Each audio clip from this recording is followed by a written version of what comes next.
Hello, my name is Jake Amendola Reichard, and I am an economics and mathematics major. Eve. Sorry. Hi, my name's Eve Pfeiffer. I'm an applied economics major and I'm a management minor. I'm Joe Shapiro, and I'm a media and communications major. Okay, so when we first dive deep into the problem, we noticed that in PPE, in all medical supplies, really, there's a supply crisis. And from this being said, like we all know COVID's happening, so PPE is really running short. And since we have to throw it away every time it's being used, or every time you move from a different floor to a different floor, or a different patient to a different patient, you have to throw it away. So it's ineffective and you can't really reuse it. Well, there's not many technologies where you can reuse it. So ours is very different in that sense. Since we are trying to reuse PPE gowns, we're getting rid of the useless waste that we're just throwing away into the environment. Plus, with COVID, we're already kind of treating our environment like it's nothing. So this would just help. Plus, with all of these costs, it's only really driving like hospitals and nursing home, which are companies. It's only driving the price up.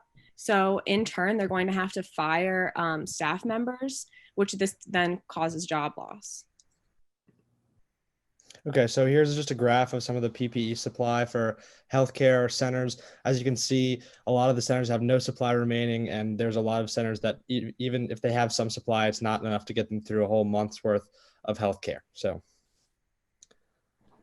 the solution to this problem would to build a UCV lighted wardrobe in order to aid the disinfection process of PPE for healthcare workers. So it's basically a closet with UV lights in it that those UV lights will sterilize any PPE that is hung up inside of that closet.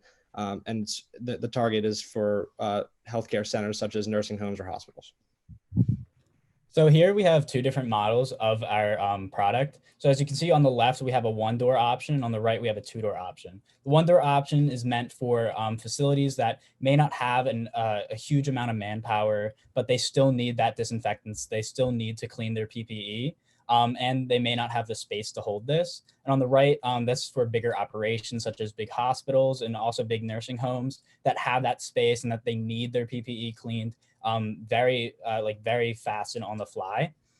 So to get into the scientific side of this, the UVC light that we're using will emit a pulse of radiation or UVC light that has a wavelength of 200 to 315 nanometers. This range of wavelength can kill bacteria and viruses in 2 minutes. From 200 to 260, it disables the virus's ability to latch onto humans. And then from 260 to up, it kills the virus's ability to replicate. So by pulsating between this range, we get maximum amount of cleaning power. And currently only one other company uses this technology. However, they put it in a robot. It's nothing like what we're doing. And the reason why only one other company uses this is because this light is meant for compact spaces. UV cleaning is usually used for large scale operations like cleaning the subway or cleaning planes. Because we're only putting it in a wardrobe, it's going to work really efficiently and effectively in what we need it for. So my mom, Dr. Rita Reichard, she is a geriatrics doctor, which means she works in nursing homes. So she's faced with this problem every day. So she said that we feel guilty about disposing PPE. We are worried we may run out of gowns. Sometimes we may even need to use masks that are not fit tested. So they're running out of supplies quick, and they're using masks that aren't necessarily the best for them. So they're putting themselves at risk to go help these patients. So this is just one example of a problem that is seen all across the globe in healthcare facilities. So then my mom she works in a nursing home as well. She's human resources. So she kind of deals with the more business side of things, I would say. And her quote was, the reduced amount of residents correlates with the drop off in staff members.